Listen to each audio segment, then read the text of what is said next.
ഞാനിപ്പോൾ ഉള്ളത് സാമൂതിരി രാജവക പുത്തൂർ ശ്രീ ദുർഗാ ക്ഷേത്രത്തിലാണ്. ക്ഷേത്രത്തിന്റെ ജീർണാവസ്ഥ കാരണമാണ് ഈ ഒരു വീഡിയോ നിങ്ങളിലേക്ക് ഞാനിപ്പോൾ എത്തിക്കുന്നത്. ശ്രീ പുത്തൂർ ദുർഗാദേവി ക്ഷേത്രം ഇപ്പോൾ ഒരു പുനരുദ്ധാരണ പ്രക്രിയയിൽ കൂടിയാണ് കടന്നു പോകുന്നത്. ഇത്രയും കാലത്തെ ജോലി നമ്മൾ പൂർത്തീകരിച്ചിരിക്കുന്നത് ഇവിടെ വരുന്ന ഭക്തജനങ്ങളുടെ അകമഴിഞ്ഞ സംഭാവനകൾ കൊണ്ടാണ്.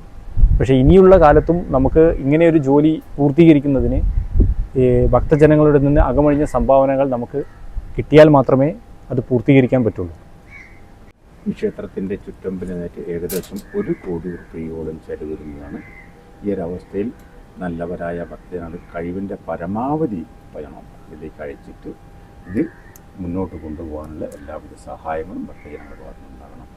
ഈ ക്ഷേത്രത്തിനായിട്ട് നിങ്ങൾക്ക് പറ്റുന്നിടത്തോളം സംഭാവനകൾ ഈ കാണുന്ന സ്കാനറിലേക്ക് നിങ്ങൾ അയയ്ക്കുക. എന്തെങ്കിലും രീതിയിലുള്ള സംശയങ്ങൾ ഉണ്ടെങ്കിൽ മേലെ കൊടുത്തിരിക്കുന്ന നമ്പറിലേക്ക് വിളിച്ചു ചോദിച്ചാൽ മതി.